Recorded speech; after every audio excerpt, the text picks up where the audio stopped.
আসসালামু আলাইকুম। কেমন আছেন সবাই? নিশ্চয়ই সবাই ভালো আছেন? আলহামদুলিল্লাহ। আমিও আপনাদের দোয়ায় অনেক, অনেক ভালো আছি। এই তো গ্রামের ছেলেপিলেরা দেখতেই পাচ্ছেন কি বুদ্ধি এদের। বুদ্ধির কোনো শেষ নেই।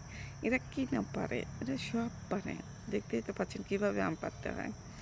এই ভিডিওটা শুক্রবারের সকালে মামি উঠতে অনেক দেরি করেছি। আর এই যে গরম, গরম পাউরুটি কিন্তু কিনে নিচ্ছি। আজ মামির সকালের নাস্তা খাবার কিন্তু পাউরুটি হবে। এদিকে দুধওয়ালা কিন্তু সকালে দুধ দিয়ে গেছে, ১ কেজি দুধ দিয়ে গেছে, ২ দিনের দুধ। একদিন দিয়েছিল না, সেই দুধটাও দিয়ে গেছে। আর দুধটা জাল দিতে লাগে দেখেন ফেলে দিয়েছি। আমার প্রতিদিনই দুধ এরকম পড়ে, কি বলবো? প্রতিদিনই।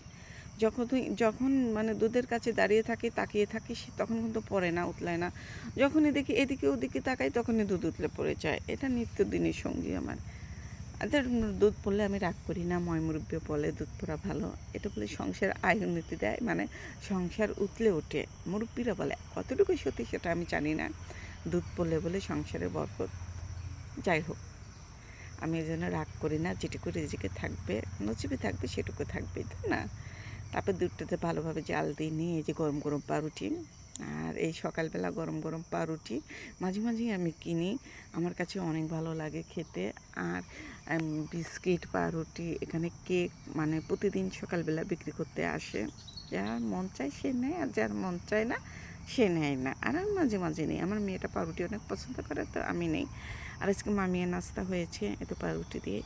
তারপরে আমার তো দিনটা কাটলোই, মানে সকালটা কাটলো। আমার মেয়েরা আর কাটতেছে না, বলতেছে আম্মু পাউরুটি খেয়ে আমার পেট ভরেনি, আমাকে কিছু তৈরি করে দাও। তারপর ওকে যে পিঠা বানিয়ে দিচ্ছি, কলা পিঠা। তো ঘরে কয়টা কলা ছিল, নষ্ট হয়ে যাচ্ছিল, তো ভাবলাম যে কলা পিঠা বানিয়ে দিই। কিন্তু আমার হলো কালো জিরা ছিল না, এই জন্য কালো জিরা দিতে পারিনি। কালো জিরা দিলে অনেক মজা লাগে একটা। তারপরে কিন্তু এই পিঠাটা খেতে অনেক মজা লাগে। যাই হোক, পিঠাগুলো কিন্তু আমি সুন্দর করে বানিয়ে নিয়েছি। গোল গোল হয়নি, মানে আটাটা একটু নরম হয়েছে তো চ্যাপটা চ্যাপটা। যাই হোক, অল্প করেই বানিয়েছি, আমার মেয়ের হয়ে যাবে, একবার খেলেই শেষ হয়ে যাবে। তারপরে এই যে চলে আসছি মুরগি কেনার জন্য। আমার মেয়েটা আজ খুব রাগ করেছে আমার উপর। আমি মা, কেমন মা বলেন তো? আমি মাটা আসলে ভালো না, খুব কেপটা, তাই না?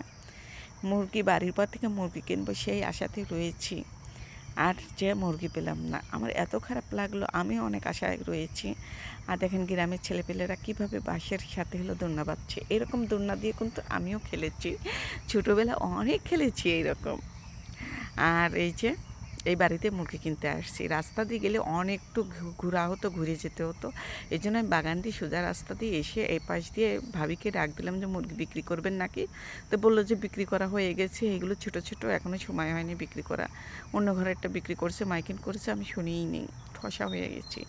আর এই তো দেখেন এই গাছে কিন্তু আম পাড়ছে, আর এই বাচ্চারা আম খুঁটতেছে, আর ওই আম খায় ওই আটি দিয়ে কিন্তু আম গাছে ঢেলাচ্ছে, ওই আমের আটি দিয়ে আম পাড়তেছে। আমরাও কিন্তু অনেক করেছি এরকম। আমি তো গেছো মিয়া, আমার নানা তো বলে যে আমি গাইছি মিয়া। আমি ছোটোবেলায় শুধু গাছে উঠেছি, গাছে উঠে উঠে আম জাম সব পেরে খাইছি। শুধু তাল গাছে আর নারকেল গাছে উঠতে পারিনি। কিন্তু তাছাড়া ছোটো ছোটো যাহা গাছ আছে একটাতে ওটা বাদ দেয়নি। এই জন্য আমার নানা আমাকে বলছে, গেছো মিয়া, তোকে কে বিয়ে করবে? এই গেছো মেয়েকে কে বিয়ে করবে না? আমি তখন বুঝিনি, খেলে হাসছি, কিন্তু আমার কিন্তু ঠিকই বিয়ে হয়েছে। কিন্তু হাসিছি, এখন নানার কথা মনে পড়ে খুব হাসতেছি যে নানা কিন্তু নেই, কিন্তু নানা ভাইয়ের কথাটা মনে আছে। আর দেখেন আম এরা কিন্তু পারতে পারেনি, না পারতে পারে দেখেন বাঁশ গাছে উঠেছে। কী বুদ্ধি, গ্রামের ছেলেপেলের বুদ্ধির শেষ নেই। বাঁশ গাছে উঠে ওই যে বাঁশটা গাছটা আমের ডালের উপর আছে, যে ঝাঁকালে আম পড়বে। সত্যি সত্যি কিন্তু এখান থেকে ঝাঁকাচ্ছে কয়জন মিলে, আর ওইখানে যায় মানে বাড়ি লাগতেছে, আম পড়তেছে। দেখেন ৩ জন উঠেছে এই বাঁশে, বাঁশ গাছে উঠে ঝাঁকি দিচ্ছে। যাই হোক, আমি তো মুরগি পেলাম না, এদের কি মানে এগুলো দেখলাম, দেখে একটু ভিডিও করে নিয়ে আসলাম, নিয়ে এসে বাড়িতে চলে আসছি। আমার মেয়েটাও রাগ, আমার মেয়েটা অনেক রাগ যে ছুটির দিন একটু ভালো মন্দ খাবো, বাড়িতে আসি আর তুমি মুরগি বাজার থেকেও কিনে আনলে না, এখানে কিনবে বলে আর রাগ করে বসে আছে। এখন কি করব? রাগ ভাঙানোর জন্য একটু যে বেদেনা কাটছি, কেটে ওকে শুলু বুলু দিয়ে রাগটা মানে করতেছি, ভাঙাচ্ছি, খাওয়াচ্ছি, আর আমিও খাচ্ছি। কি করব মা আমি এখন। তারপরে এই যে ফ্রিজে মাছ ছিল, মাছগুলো কেটে নিলাম। আর পদ্মা মাছ, এটা দিয়ে আজকে রান্না করব। এই মাছটা ভালো লাগে খেতে, মিষ্টি মাছ আর মিষ্টি তরকারি। আর দেখেন ঝিঙা দিয়ে রান্না করব।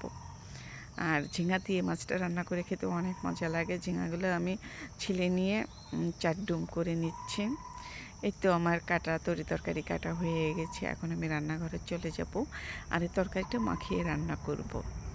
আমার মেয়েটা তো অনেক রাগ করতেছে যে তুমি আমার ছুটির দিন আর এই খাওয়াবে। তারপরে এই যে মাখিয়ে দেওয়ার জন্য সব কিছু নিয়েছি, পেঁয়াজ, মরিচ, হলুদের গুঁড়া, মরিচের গুঁড়া, ধনের গুঁড়া, জিরার গুঁড়া নিয়েছি, আদা রসুন বাটা নিয়েছি, নিয়ে এই যে ভালোভাবে মাখিয়ে নিলাম। মাছটা কষাই নিই, মানে সময় নেই, তো ওই যে গেছিলাম মুরগি কিনতে, ওখানে গল্প করতে করতে সময় চলে গেছে। আমি আসতে আসতে একটা পার হয়ে গেছে। তারপরে এসে যে তুলে দিয়েছি, মাখিয়ে মাছ তুলে দিলে রান্নাটা তাড়াতাড়ি হয়ে যাবে। আর আমার রান্নাটাও হয়ে গেছে। মাশাআল্লাহ, রান্নাটা যে এত মজা হয়েছিল, অনেক মজা হয়েছিল। মিষ্টি তরকারি, মিষ্টি মাছ, মাছটাও স্বাদে, তরকারিটাও অনেক মজা। এই যে আমার রান্না হয়ে গেছে, এখন আর দেরি করিনি, সঙ্গে সঙ্গে কিন্তু খেয়ে নিয়েছি। আর খেতে খেতেই আজ বিদায় নেব। সবাই ভালো থাকবেন, সুস্থ থাকবেন, আমাদের জন্য দোয়া করবেন। আপনাদের জন্য অনেক অনেক দোয়া ও ভালোবাসা রইল। আজ এই পর্যন্তই। টাটা।